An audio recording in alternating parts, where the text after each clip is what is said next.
সুস্থ থাকার জন্য পর্যাপ্ত পরিমাণ পানি পান করার কোনো বিকল্প নেই। প্রতিদিন 7 থেকে 8 গ্লাস পানি পান করা আমাদের সুস্বাস্থ্যের জন্য ভীষণ রকম জরুরি। কিন্তু আমরা অনেকেই দেখা যায় যে এই পানিটা পান করতে গিয়ে বেশ কিছু কমন ভুল করে থাকি।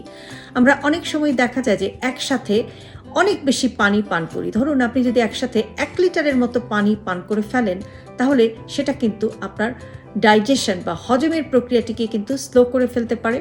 পেট ফাঁপা বা অ্যাবডোমিনাল ব্লোটিং এর একটি কারণ হতে পারে। কাজেই আপনি যে কাজটি করবেন সেটা হচ্ছে যে আপনি সিপ বাই সিপ পানি পান করবেন। মোটামুটিভাবে 200 ml এর মতো পানি আপনি একবারে পান করতে পারেন। আবার অনেক সময় দেখা যায় যে একটা কমন ভুল হচ্ছে যে আমরা দাঁড়িয়ে পানি পান করি।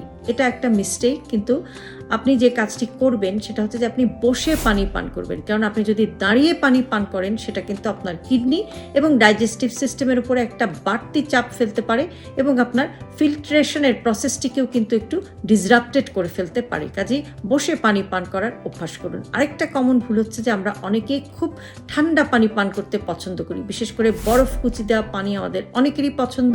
এটাও কিন্তু আমাদের হজমের প্রক্রিয়াটির জন্য ভালো নয়। কাজেই রুম টেম্পারেচারে রাখা পানি অথবা কুসুম গরম পানি খাওয়ার বা পান করার অভ্যাস করুন। এটা কিন্তু আপনাকে সার্বিকভাবে সুস্থ থাকতে সাহায্য করবে। ভালো থাকবেন সবাই।